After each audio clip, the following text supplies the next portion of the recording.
আউযু বিল্লাহি মিনাশ শাইতানির রাজিম বিসমিল্লাহির রহমানির রহিম আহমাদু ওয়া নুসাল্লি আলা রাসূলিল কারীম আম্মা বা'দ আসসালামু আলাইকুম ওয়া রাহমাতুল্লাহি ওয়া বারাকাতুহু। আলহামদুলিল্লাহ, এত দুর্যোগপূর্ণ আবহাওয়ার পরেও এই সুন্দর পরিবেশে এবং আল্লাহ তাআলার অশেষ রহমতে আমরা সবাই একত্রিত হতে পেরেছি, তার জন্য আমার কাছে শত শত কোটি শুকরিয়া। আজকের এই মাহফিলের সম্মানিত সভাপতি জনাব হযরত মাওলানা ইসলাম সাহেব, খতিব কাচারি মসজিদ, উপস্থিত আছেন মঞ্চে আজকে প্রধান আকর্ষণ শ্রদ্ধেয়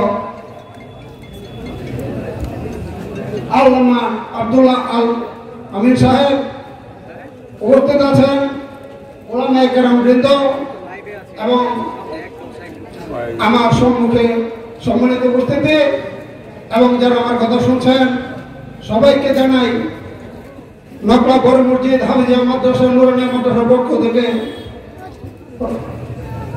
শুভেচ্ছা। আমি দেওয়ান স্বাগত হোসেন শাহীন, নকলা সরকারি হাজি কলেজের দাদর প্রতিষ্ঠাতা দেওয়ান নুরুল ইসলাম দরবেশের ছেলে এবং এই নকলা নুরানিয়া হাফিজিয়া মাদ্রাসা সাধারণ সম্পাদক।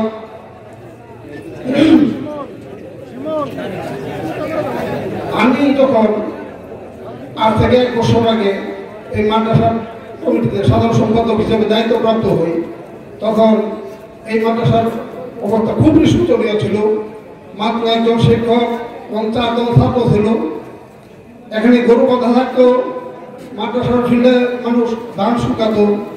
আলহামদুলিল্লাহ, আমরা দায়িত্ব নেওয়ার পর এই কমিটির এবং ব্যবসায়ীদের সার্বিক সহযোগিতা আমরা সেই পরিস্থিতি কাটিয়ে উঠেছে। আমাদের বর্তমানে ছাত্র সংখ্যা ইনশাআল্লাহ 35 জন, শিক্ষক আছেন 3 জন। ইমাম সাহেবের সার্বিক তত্ত্বাবধানে আমাদের এই প্রতিষ্ঠানটি চলে।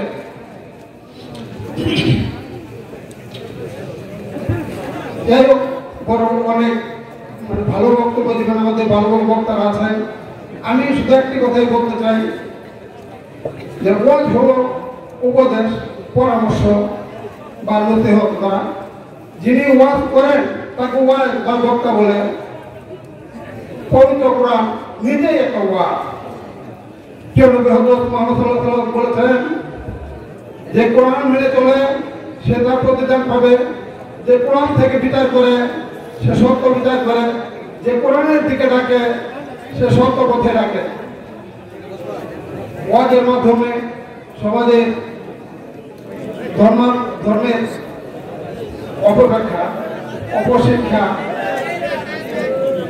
ও ধর্মান্তর অবসান সম্ভব। যাই হোক, হুজুরদের কথা শুনেন। আল্লাহ তাআলা আমাদের সকলকে সঠিক পথে চলার তৌফিক দান করুন এবং আমাদের তওবা কবুল করুন। আসুন আমরা সবাই দোয়া করি, হে আল্লাহ আমাদের সকল ভুল ত্রুটি মাফ করে দেন, আমাদের ক্ষমা করে দেন এবং আমাদের সবাইকে জান্নাতুল ফেরদৌসে স্থান দেন। আমিন। আসসালামু আলাইকুম।